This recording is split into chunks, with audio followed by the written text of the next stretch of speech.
Hello, we are the HRST Inspection Drone Senior Design Group. I am Spencer Huber. I am Hafid Satyanto. And I am Nick Lefebvre. Our project's goal is to develop a drone that can inspect large boilers known as heat recovery steam generators, also called HRSGs, to look for corrosion and other defects. We are working with HRST, a company that creates products for and inspects HRSGs. Although a previous senior design team also worked on a drone for HRST last year, we set out to improve on their design and build a better, more user-friendly drone. So we started from the ground up and made a completely new drone, which we will talk in detail later. A need for a project like this comes from the danger and cost of human inspections, as well as attempting to reduce the number of crashes HRST experienced with the previously used DJI Phantom 4. Human inspections require scaffolding to be placed inside the HRSG, which is both costly, time-consuming, and more dangerous. The current drone that HRST uses is the DJI Phantom 4. This drone does not have sensors to detect distances to the nearest obstacles. Our drone features a LiDAR that can detect obstacles in a 2D horizontal plane. The goal of the LiDAR is to detect these obstacles and prevent the drone from colliding with them. We used a slightly bigger frame than last year to allow for more room to place all of our components. This proved to be beneficial as there is lots of components and placing them proved to be quite difficult. Our component selections reflected our emphasis on user-friendliness. A HearLink controller was selected because it integrated both a remote controller, a screen, and a video streaming system in one package. A smart battery and charger were selected for plug-in charge ease. Instead of separate LEDs, lume cubes were used because that's what HRST already uses.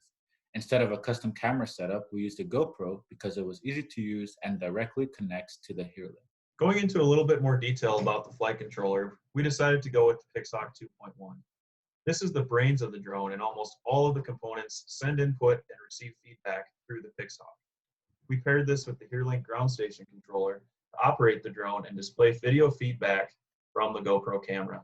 The programming of the Pixhawk is done through ArduPilot, an open source program used to control different types of drones and rovers. Parameters were set to the different components such as the GPS unit, gimbal servo, and LiDAR. However, the LiDAR proved difficult to integrate and did not end up functioning. When placing the components, we focused on the location of the center of gravity in order to ensure the drone's stability while airborne. The drone battery we selected operates at 14.8 volts. However, the HearLink air unit and servo motor require 5 volts. To supply these units with the proper voltage, a battery eliminator circuit was used to bring the 14.8 volts down to 5 volts. For propeller guards, we have used arrow shafts because they were simple, effective, and easily replaceable.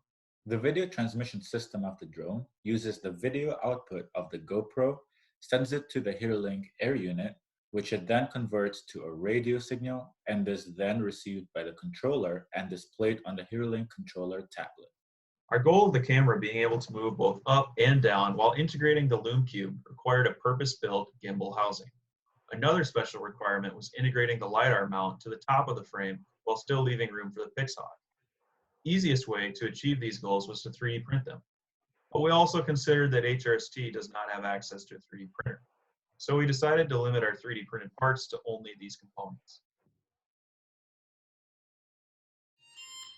It's going to take a little bit, but our BEC is going to be powering the HearLink air unit, and that will power our servo motor as well as send the video to our controller. So right now you can see this GoPro is sending video to the controller right here.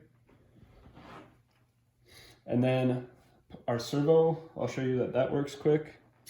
You can look up with the camera and you can look down with the camera. Okay. Also, I'll show you this headlight. So there's our headlamp. As you can see, it's a lot brighter in their video. Lights up your inspection area. All right, next we'll be showing you the motors, just show it all works. So to arm the drone, you pull this joystick down and to the right.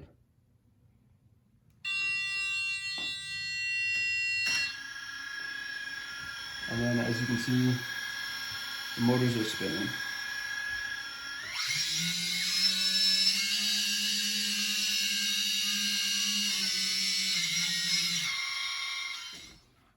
So that's been a quick walkthrough of the subsystems on our HRST inspection drone. Total cost to produce our drone came to just under $2,200, which is comparable to the DJI Phantom 4, which HRST was previously using, for around $1,600. Overall, this was a fun project, and we believe with a little more time, this would be a great alternative to a DJI Phantom 4.